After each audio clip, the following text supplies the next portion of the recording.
आणि या संदर्भात आता झी 24 तासचे मुख्य संपादक डॉक्टर उदय निरगुडकर आणि आंतरराष्ट्रीय घटनांचे विश्लेषक संदीप वासलेकर हे दोन्ही मान्यवर आपल्यासोबत आहेत। उदय सर, आपण थेट संदीप वासलेकरांशी संवाद साधू शकता।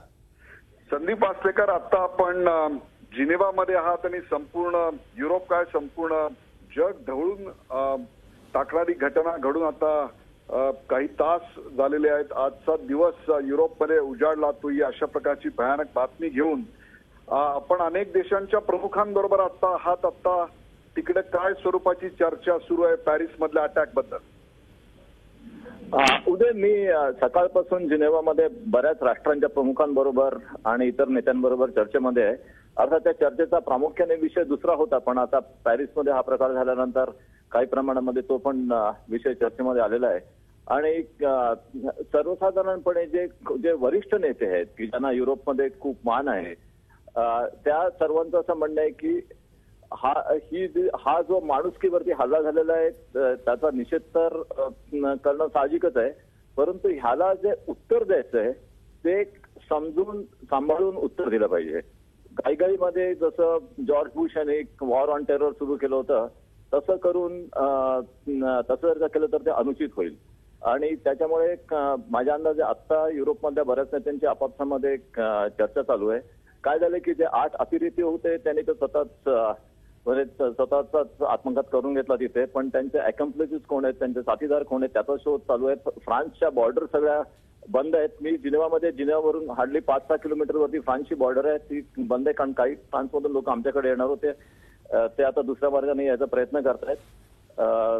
पण युरोपियन जे राजकीय नेते त्यांच्यामध्ये एक गंभीरपणे शांतपणे विचार करावा आणि योग्य असं उत्तर द्यावं असा विचार आता तरी चालू आहे की दहशतवादाची व्याख्या काय असावी याच्यावरून युनायटेड नेशन्स पासून आंतरराष्ट्रीय नेत्यांमध्ये मतभेद आहेत। हीच ती वेळ, हाच तो क्षण समजायचा का की जेव्हा सगळ्यांनी एकत्र येऊन दहशतवादाची व्याख्या एकदा करून त्यावर कायमस्वरूपी तोडगा काढला पाहिजे। उदय, हॅलो, माझा आवाज ऐकायला येतोय का तिथे? यस येतोय। हा उदय, दहशतवादाच्या व्याख्येबद्दल दुमत नाहीये। साधारण काही वर्षांपूर्वी युनोचे महासचिव सेक्रेटरी जनरल यांनी एक हाय लेवल पॅनल ज्याच्यामध्ये अनेक राष्ट्रांचे माजी राष्ट्रप्रमुख होते ह्याची त्यांनी नेमणूक केली होती आणि त्यांनी दहशतवादाची व्याख्या केलेली आहे आणि ती व्याख्या सर्वसंमतीने स्वीकारली जाते। फक्त युनोनी आमसभेचा ठराव पास करून ती मान्य केलेली नाहीये, परंतु व्यवहाराचा दहशतवादाची व्याख्या आहे आणि त्याच्यावर जागतिक एकमत आहे। आणि ती व्याख्या अशी आहे की कोणीही जर का हिंसाचार केला किंवा हिंसाचाराचा प्रयत्न केला किंवा हिंसाचाराची जर का धमकी दिली आणि त्यामागे जर का राजकीय, आयडियोलॉजिकल आणि रिलिजियस ह्यापैकी काही मोटिव्ह असतील तर तो दहशतवाद झाला। इसिसच्या या हल्ल्यामागचा नेमका उद्देश वाटतं की मुसलमानांविरुद्धचा राग व्यक्त होऊन युरोपभर पुन्हा हिंसाचाराचे आगडोंब उसळतील आणि त्याच्यावरून एक ध्रुवीकरणाची वेगळी प्रक्रिया चालू होईल। याचं कारण आधीच तिकडे सिरिया, दमास्कस आणि बगदादहून आलेले अनेक निर्वासित यांनी संपूर्ण युरोपातले संपन्न देश आता भरून जात आहेत आणि तिकडे घेट्टो अशा स्वरूपाच्या वसाहती वसवल्या जात आहेत। या सगळ्या पार्श्वभूमीवर हा हल्ला आणि त्या मागची धोरणात्मकता इसिसची, याबद्दल काय सांगाल? हा जो इसिसचा हल्ला झालेला आहे आणि आता जेवढे तुम्ही सांगितलं त्याप्रमाणे हजारो जे निर्वासित युरोपमध्ये येत आहेत त्यांच्यावरती तर नक्कीच परिणाम होईल। वास्तविक झालं काय की येत्या सोमवारी खरी युरोपियन परराष्ट्र मंत्र्यांची एक बैठक ठरलेली होती। त्याचं कारण दुसरं होतं, पण आता ती जी बैठक ठरलेली होती ती बैठक होईल, पण मला वाटतं त्या बैठकीचं स्वरूप संपूर्णपणे बदलून या हल्ल्याबद्दल आणि त्याला काय उत्तर द्यायचं ह्याबद्दल आणि धोरणं काय केली पाहिजेत ह्याबद्दल त्याबद्दल चर्चा होईल जी ओरिजिनली। त्यामुळे योगायोगाने जी बैठक ठरलेली होती त्याच्यामुळे ते त्यांना आता ते नेमकं आयतं परराष्ट्र मंत्र्यांना सर्व एक फ्रेमवर्क मिळेल की जिथे त्यांना ह्या विषयावरती चर्चा करता येईल। परंतु निर्वासितांचा जे लोंढे येत आहेत त्याच्यावरती तर कडक कारवाई ते करतील आणि निर्वासितांना फार मोठ्या प्रमाणामध्ये येऊन देणार नाहीत. असं एक धोरण आखलं जाईल ह्याबद्दल मला फार मोठी शंका वाटत नाही.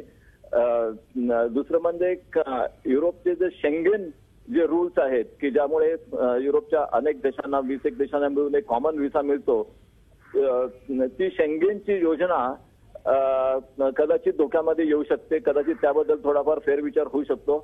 कुठल्या प्रकारचा फेरविचार करतील ह्याबद्दल काही सांगता येत नाही, परंतु ती काही प्रमाणामध्ये धोक्यामध्ये येऊ शकते. आणि मुख्य म्हणजे लोक केवळ हा जो हल्ला झाला त्या पलीकडे जाऊन राजकीय नेते इकडचे विचार करतील, कारण हा जो हल्ला झालेला आहे तो एक प्रकारचा सांस्कृतिक पण हल्ला आहे किंवा एक प्रकारच्या जीवनशैलीवरती हल्ला आहे. त्याने जो हल्ला केला तो फुटबॉलच्या स्टेडियमवरती केला, रॉक कॉन्सर्टवरती केला, रेस्टॉरंटमध्ये केला.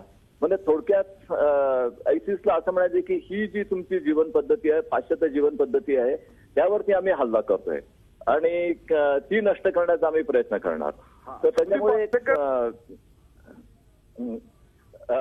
त्याच्यामुळे उद्या थोडक्यात हा म्हणजे केवळ व्यक्तींवरती झालेला हल्ला नाहीये, केवळ प्रॉपर्टीवरती झालेला हल्ला नाहीये, तर हा काही जीवनिक जी मूल्य आहेत त्याच्यावरती झालेला हल्ला आहे. आणि हे सर्व लक्षात घेऊन युरोपचे नेते पुढचा विचार करतील अशी अपेक्षा आहे. संदीप वासलेकर, हाच तर खरा मुद्दा आहे की जीवनशैलीवरचा हल्ला होत असतो त्यावेळेला फार मोठ्या उलथापालथी त्याच्यामध्ये बीज त्याच्यामध्ये असतात. आपण 9/11चा अमेरिकेवरचा हल्ला हा सुद्धा अमेरिकेच्या जीवनशैलीवरचाच एक प्रकारचा हल्ला मानला गेलेला होता. परंतु त्याच्या पलीकडे जाऊन प्रश्न असा आहे की याची उत्तरं आपण काय शोधणार आहोत? दमास्कस आणि अफगाणिस्तानमध्ये याची उत्तरं आम्ही राजकीय शोधणार का इथे मिलिटरीचा वापर केला जाईल का युरोपातल्या इतर ठिकाणी पहिले पॉलिटिकल तोडगा काढला जाईल आणि नंतर मिलिटरीचा वापर केला जाईल? मला खात्री आहे की पॅरिसच्या जनतेने आता जो एक प्रचंड प्रशंसनीय अशी शांतता दाखवली तशी होत असताना ते बाळगू शकतील असं वाटतंय का? What are the solutions? Are they political or military? नाही, हे बघा, जो 9/11चा जो हल्ला झाला होता तो अल कायद्याने केला होता. अल कायद्याची आर्म स्ट्रेंथ त्यावेळेला म्हणजे त्यांच्याकडे शस्त्र असलेली लोक साधारण 3000 होती. इसिसकडे कमीत कमी 30,000 आहेत. तर इसिस हे अल कायद्यापेक्षा 10 पटीने मोठं आहे. दुसरी गोष्ट, अल कायदाचे जे सगळे जे रिक्रूट होते, जे सगळे जे लोक होती ती सगळी अफगाणिस्तान आणि काही प्रमाणात सौदी अरेबिया आणि पश्चिम आशियातून आलेली होती. तर इसिसमध्ये खूप मोठ्या प्रमाणामध्ये युरोपमधून भरती झालेली आहे, ऑस्ट्रेलियामधून भरती झालेली आहे, इंग्लंडमधून भरती झालेली आहे. त्यांनी भारतातून देखील भरती करण्याचा प्रयत्न केलाय, ते आपल्याला सगळ्यांना माहिती आहे. तर त्याच्यामुळे इसिसची जी रचना आहे ती खूप वेगळ्या प्रकारची आहे आणि त्यामुळे त्यांना जसं अल कायदाच्या बाबतीत अफगाणिस्तानवरती हल्ला करून काही प्रश्न सुटतील अशी अपेक्षा होती, तसं करणं इसिसच्या बाबतीत सोपं नाहीये. तसं म्हटलं तर मागचे 6 महिने एनिवे इराक आणि अमेरिकन सरकारची चर्चा चालू आहे की इसिसचे जी मुख्य केंद्र आहेत उत्तर इराकमधली आणि दक्षिण सिरियामध्ये त्याच्यावरती हल्ला करायचा म्हणून.